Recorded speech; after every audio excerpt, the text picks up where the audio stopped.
Hello everyone, let's continue with the Hindu vocab. The first word is imperative. देखिए imperative का मतलब होता है very important और urgent, यानी कोई चीज़ अगर बहुत ज़्यादा महत्वपूर्ण हो या आवश्यक हो तो उसे imperative कहा जाता है. तो इसका synonym क्या हो जाएगा? Compulsory. Antonym क्या हो जाएगा? The one which is not compulsory or insignificant. तो वो हो जाएगा imperative का opposite. The next one is flawed. Flawed का मतलब होता है कोई चीज़ अगर damaged हो यानी कि त्रुटिपूर्ण हो तो उसे हम कहते हैं flawed. तो इसका synonym क्या हो जाएगा? Defective. Antonym क्या हो जाएगा? Perfect. The next one is pertinent. देखिए pertinent का मतलब होता है something pertinent is relevant and on point, यानी कि जो चीज उचित हो उसे पर्टिनेंट कहा जाता है. तो इसका सिनोनिम क्या हो जाएगा? एप्ट. एंटोनिम क्या हो जाएगा? Irrelevant. The next diligent. Diligent का मतलब होता है देखिए कोई पर्सन अगर बहुत ज्यादा ना मेहनती हो, कर्मठ हो, परिश्रमी हो ना तो उसे हम कहते हैं डिलीजेंट, यानी कि showing care and effort in your work और ड्यूटीज, उसे डिलीजेंट कहा जाता है. तो इसका सिनोनिम क्या हो जाएगा? Hard working. एंटोनिम क्या हो जाएगा? Careless. Next one is infirmity. देखिए इनफर्मिटी का मतलब होता है वीकनेस, स्पेशली ना ये वो वीकनेस होता है जो थोड़ा एज हो जाने के बाद हो जाता है ना, उसे हम कहते हैं इनफर्मिटी. तो इसका सिनोनिम क्या हो जाएगा? इलनेस. एंटोनिम क्या हो जाएगा? Wellness. Next one is parsing. Passing का मतलब होता है when you pass a sentence ना you break it into parts and analyze each element carefully. मतलब कि अगर एक सेंटेंस यानी कि एक वाक्य को अगर आप ब्रेक करके पढ़े और एक एक चीज को अगर आप है ना ध्यान से पढ़े ना तो उसी चीज को हमें ना पासिंग कहते हैं. The next one is enumeration. Enumeration का मतलब होता है काउंटिंग और रिसाइटिंग नंबर्स और अ नंबर्ड लिस्ट, यानी कि गणना करना, उसे हम कहते हैं एन्यूमरेशन. तो इसका सिनोनिम क्या हो जाएगा? काउंटिंग. एंटोनिम क्या हो जाएगा? Estimate. The next one is render. Render का मतलब होता है to give help etcetera to somebody, यानी किसी को सहायता आदि देना, उसे हम कहते हैं रेंडर.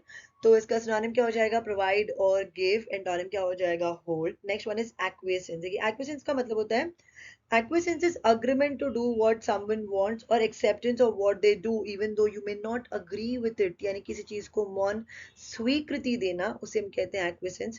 तो इसका सिनोनिम क्या हो जाएगा? agreement. एंटोनिम क्या हो जाएगा? disagreement.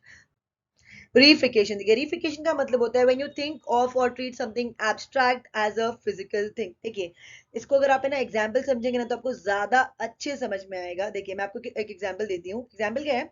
It is not nice to fool mother nature. देखिए फूल हम लोग है ना इंसानों को बना सकते हैं, मदर नेचर को नहीं, because mother nature is abstract. Correct है कि नहीं? तो ये जो क्वालिटी है फूल बनाने का ये इंसानों का है, मदर नेचर को हम लोग नहीं कर सकते. तो इसी को हम लोग क्या बोलते हैं? रीफिकेशन बोलते हैं. एक और एग्जाम्पल देती हूँ.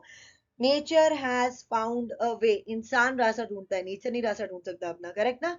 सो that is called as reification. The next one is facile. Facile का मतलब होता है see if you describe someone's argument और suggestion as facile you are criticising them because their ideas are too simple and indicate a lack of careful और intelligent thinking, यानी कि टिप्पणी युक्त आदि बिना भली बात ही सोचा हुआ ना, उसे हम कहते हैं फसाइल. तो इसका नाम क्या हो जाएगा? शैलो. एंटोनिम क्या हो जाएगा? Profound. Next one is aggregate. Aggregate का मतलब होता है कुल मिला के, टोटल, एक्यूमुलेटेड, उसे कहा जाता है aggregate. The next one is decennial. देखिए डेसिनियल का मतलब होता है जो हर 10 साल पे हो ना उसे डेसिनियल कहा जाता है. The next one is inherent. Inherent का मतलब होता है इट्स अ बेसिक और परमानेंट पार्ट ऑफ somebody और something and that cannot be removed, उसे कहा जाता है इनहेरेंट. तो सिनोनिम्स का क्या हो जाएगा? इंट्रिंसिक. एटोनिम क्या हो जाएगा? एक्सट्रिंसिक.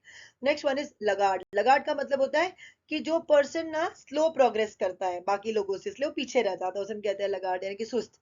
तो इसका सिनोनिम क्या हो जाएगा? स्लो. एंटोनिम क्या हो जाएगा? Rapid. Next one is traction. Traction का मतलब होता है देखिए जब किसी फैक्ट को या किसी आइडिया को या कोई प्रोडक्ट मतलब कितना पॉपुलर हो रहा है या वो कितना ना उसको ना एक्सेप्टेंस मिल रहा है ना, उसी को ट्रैक्शन कहा जाता है. The next one is surpass. Surpass का मतलब होता है दूसरों से बेहतर या आशा से बढ़कर काम करना, उसे कहा जाता है सरपास. तो इसका सिनोनिम क्या हो जाएगा? Out perform. एंटोनिम क्या हो जाएगा? Surrender. Next one is circumvent. देखिए सर्कमवेंट का मतलब होता है to find a clever way of avoiding a difficulty or rule, यानी किसी परेशानी या नियम से बचने का उपाय खोजना, उसे कहा जाता है सर्कमवेंट. तो इसका सिनोनिम क्या हो जाएगा? अवॉइड. एंटोनिम क्या हो जाएगा? Confront. The next one is impetus. Impetus का मतलब होता है it is a force behind something, यानी कि ना प्रेरणा, उसे ना इम्पेटस कहा जाता है.